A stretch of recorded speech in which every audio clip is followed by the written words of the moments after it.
where it happened. It was here that I conducted the ritual, sewing my soul and the essence of the abyss together, feeling the world change around me as every stitch brought Galarian closer to the abyss. A researcher must not have any personal feelings for the subjects of their experiments. And yet, I find myself unable to remain completely detached from the world wound. A researcher must be particularly resilient in the face of mistakes, incorrect hypotheses, and failed experiments. You are my failed experiment. I think I'll feel some regret for ending your current life. You're so adept at magic. Of course, I've been preparing for our meeting. And hopefully I've prepared well. Yes. And no. Even if I could have brought back my son, I wouldn't have stopped at that. I wouldn't have been satisfied. Not after what I'd gone through. I wanted to become stronger. And I wished the same for my child. I didn't want to be afraid of anything. It wasn't the dogs of Threshold, or even Sarkoris itself, that threatened us. It was the laws of a world governed by death, weakness, and separation. You have seen a goddess. You have been face to face with demon lords. Were you awed by their greatness? How strange.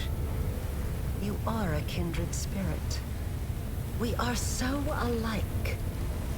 Perhaps the experiment wasn't such a failure in the end. When I poured what was left of my son's soul into your soul, I was expecting it to bring him back. They say death and the judgment of Pharasma purges the soul of everything it once was in life. But I watched you day and night, waiting for it to happen. For your memory to awaken, or your instincts at least. For anything familiar, something I could immediately recognize. I tested you. I asked you questions and... nothing. Nothing. If a hypothesis is proven wrong, it needs to be rejected. It will kill me eventually. But I still have some time left. Years, the tearing of the soul, followed by a cruel and terrible death. And it's finally time to end all this. Asking me to stop is like asking a river not to flow, or a volcano not to erupt. Death is not the end. I have spent 100 years trying to prove it, and I will not stop now. This experiment was unsuccessful, I promise.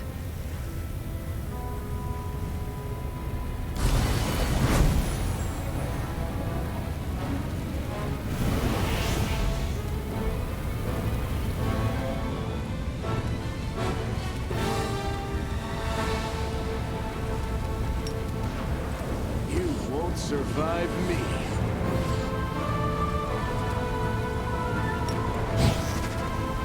Simply business. It's your time to cease to exist.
My way.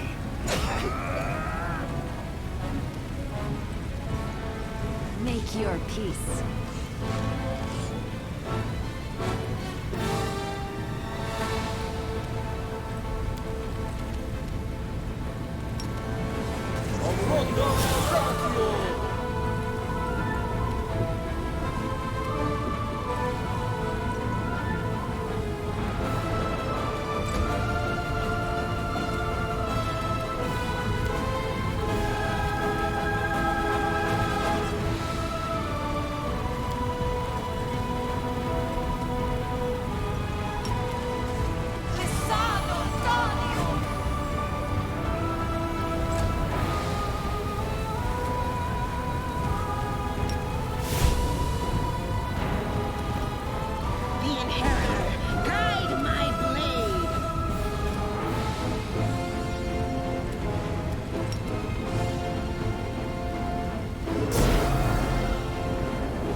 Make every strike count.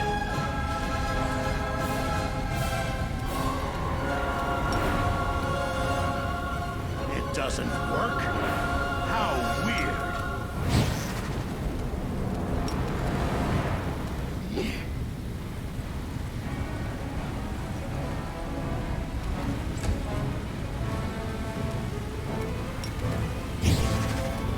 I will resist!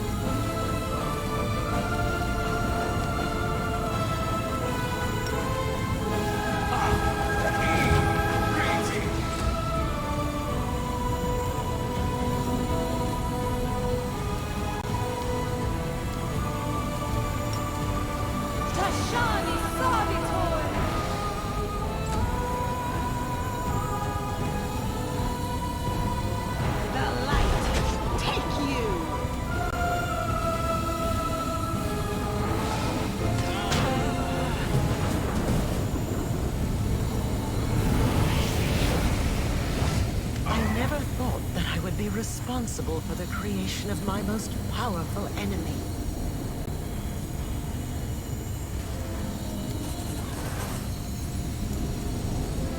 I've been waiting for you to get distracted, so I can stab you in the back.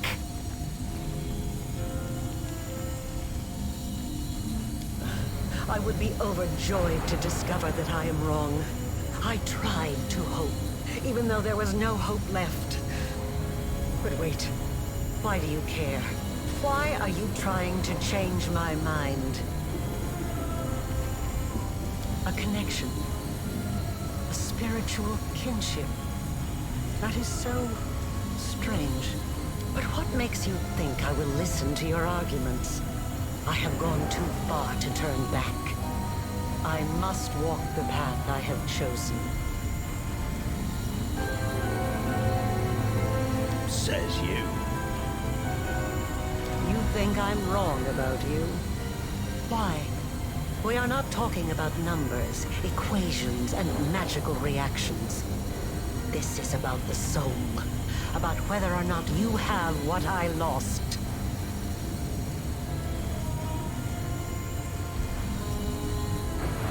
Yes, I remember.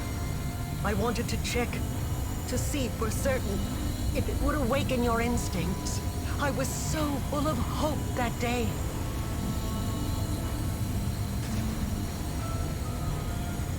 Yes, I was disguised as Yanio. This was our first conversation face to face. I was desperate. I needed to know who you were, to understand what you were. I wanted to find out if there was anything about you I recognized. You hungered for knowledge. You desired the truth more than anything else.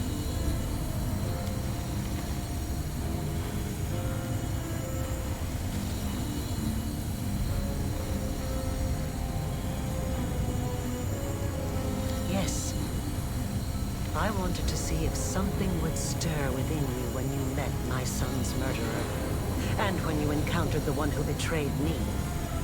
But it doesn't matter. I asked questions, you answered them, and I thought I could hear the echoes of the past in your voice. And the vial of summoning formula, the same formula my son borrowed for his own experiments. He always loved summoning. Always. That's enough. I can see now. It was naive of me to think I could just revive my son the way he was before his death. But there is so much of him in you. So much of me. I can't think of you as anything but my child. I have wandered in the dark for so long. But now I finally see clearly. I know how my path must end. The wound still erodes your soul, as it does mine. Let me put an end to my creation.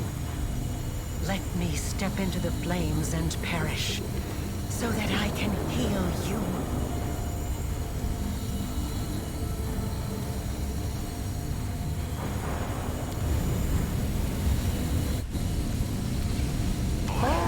Years, I've been playing a game with mortals and forces beyond mortal comprehension. But now I am a pawn in your game. I do not know your next move. I can't even imagine what plan you have in mind. So explain it to me. One step at a time.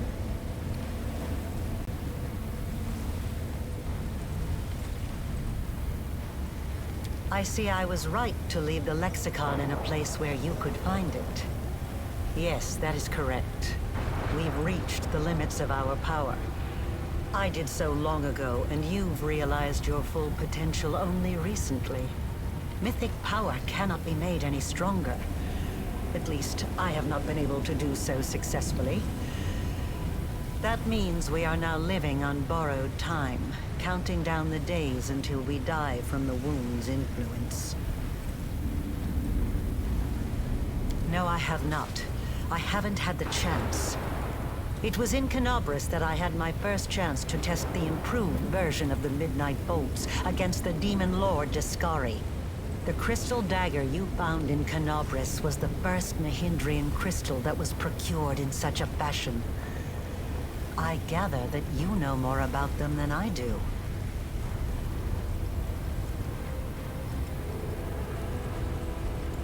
Yes, I am sure that is the case. I have evidence from my experiments. The wound affects the material plane, poisoning it with the corruption of the abyss. But it also affects the abyss, bringing in a small amount of order and harmony from the material plane. The only reason it is not as apparent in the abyss is the presence of the demon lords. They hold near infinite power over their realms, and their existence staves off the wound's influence.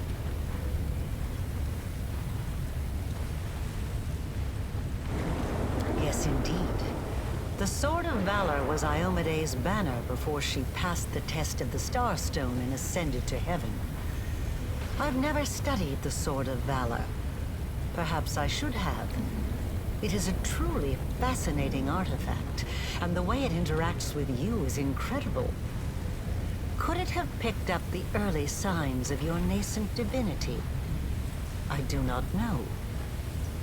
It's unpredictable and dangerous, but all bold plans carry risk.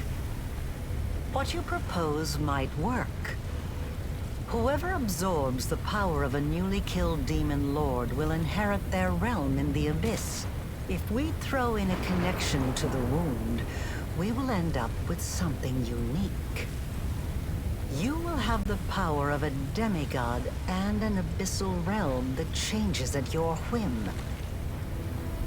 Yes, your plan might work. I see no reason we shouldn't at least try. But how? There are only 3 demon lords whose realms are tied to the wound. Baphomet, Discari, and Nocticula. I doubt we'd be able to carry out a cunning murder of the Lady of Cunning and Murder.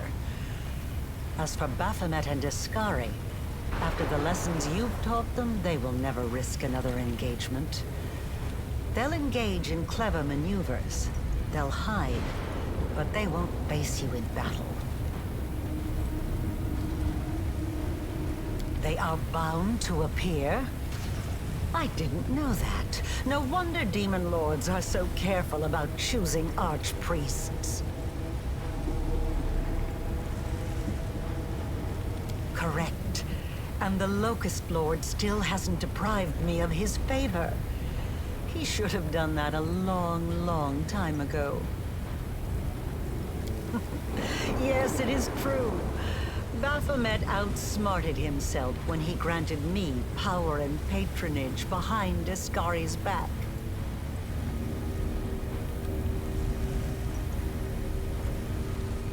And I could summon them. No, it's still too much of a risk. The world wound is more than a rift. It has a life of its own.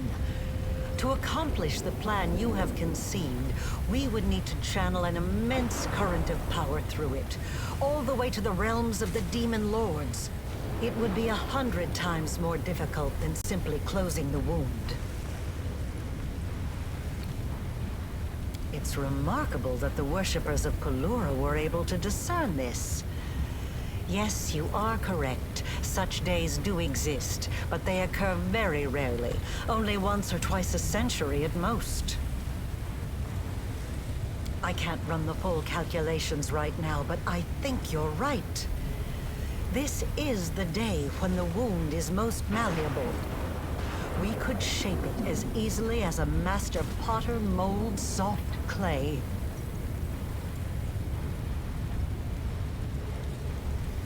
I have one final question for you. Do you have a new Nahindrian crystal in your possession? Without one, this whole plan is doomed. Unless, of course, you happen to have a midnight bolt. If so, we can procure a crystal right now. Then let us begin. I do love interesting challenges. Discari, Lord of the Locust Host, Arilu Borlesh calls to you, as I once called before from within these Baphomet, Lord of Beasts and Labyrinths. Heed the voice of Arilu the Witch. You accepted me into the ranks of your servants, and I summon you now as the first among them. Come! Come! Come! Come! How curious.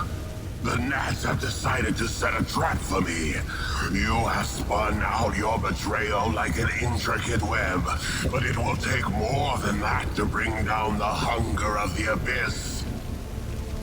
First, my daughter failed me, and now my chosen mortal favorite does the same. Arilu, do you not see that this alliance with your mortal creation will give you nothing? You could have served the greatest of masters, yet you chose to be the puppet of your own creation. Enough, Baphomet! You are wasting your time on words when the time for words has long passed. We shall fight those who have challenged us and obliterate them. Ascari has spoken. You are correct. I am a threat. And once I'm finished with you... You believe yourselves to be our masters. You think you will be our doom. But you've never been anything more than a source of power. We will drain this source to the last drop. We can...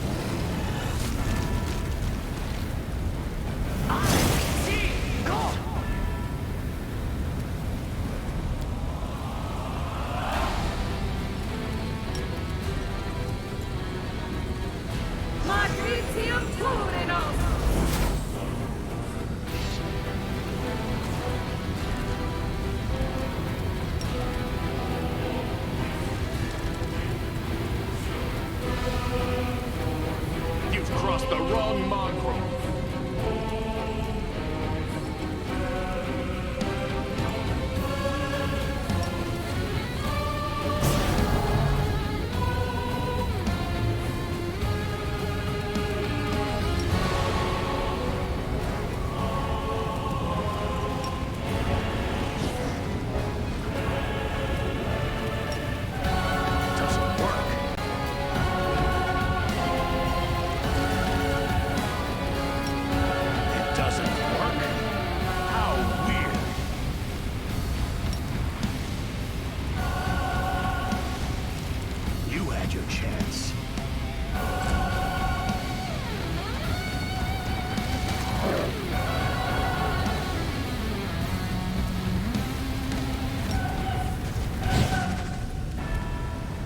Prepare yourself.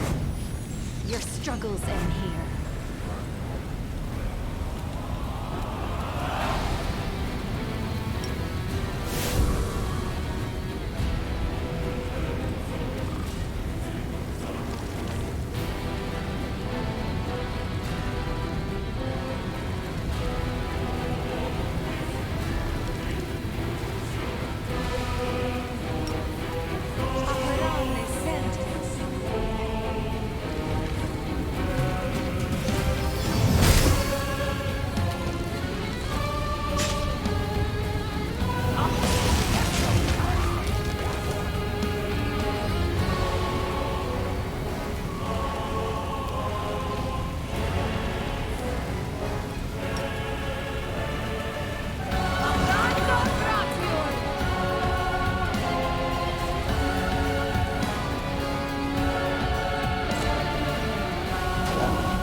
Survive me.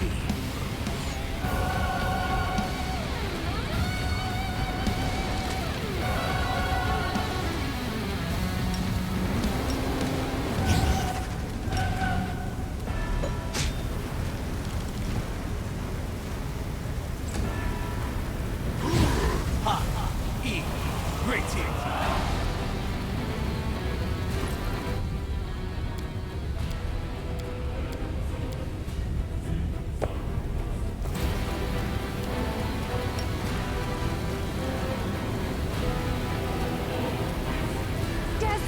Guide my hand!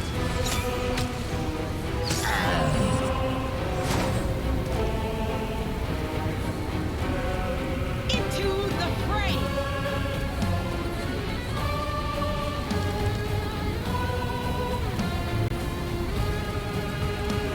The inheritor, guide my blade!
every strike count.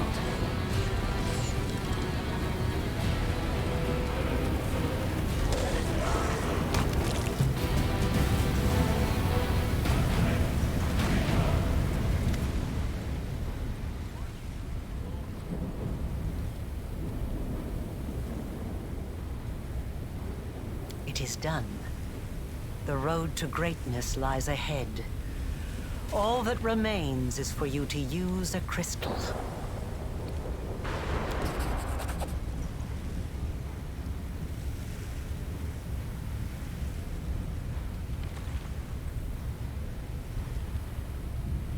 I can only guess. The regular crystals allowed you to impart some of your power to your followers, those whose souls were closely tied to yours.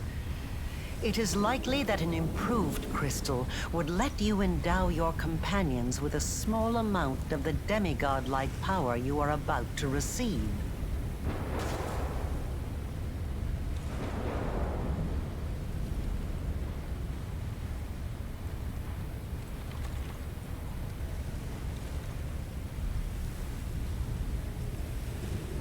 Ascend together?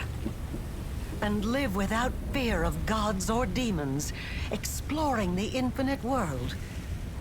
You truly want this. I can't believe it. But I will grant you your wish.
And what of me, the writer of these words?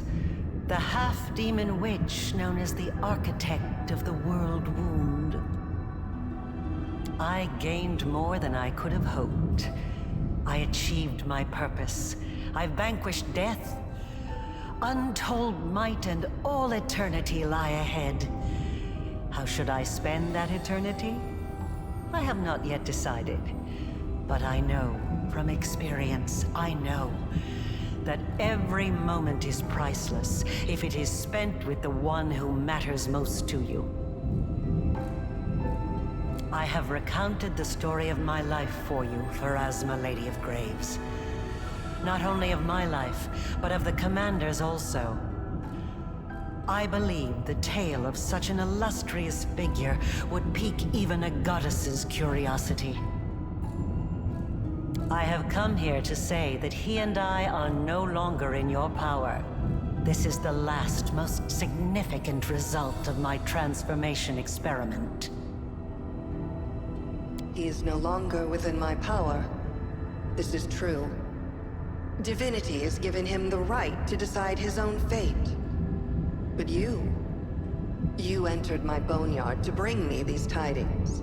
And it is within my power to unmake you, destroy you, and erase you from the cosmos. I wonder, did he anticipate such an outcome? Did he purposefully choose you to be his emissary? I have relayed my message. Farewell, Lady of Graves. We will not meet again.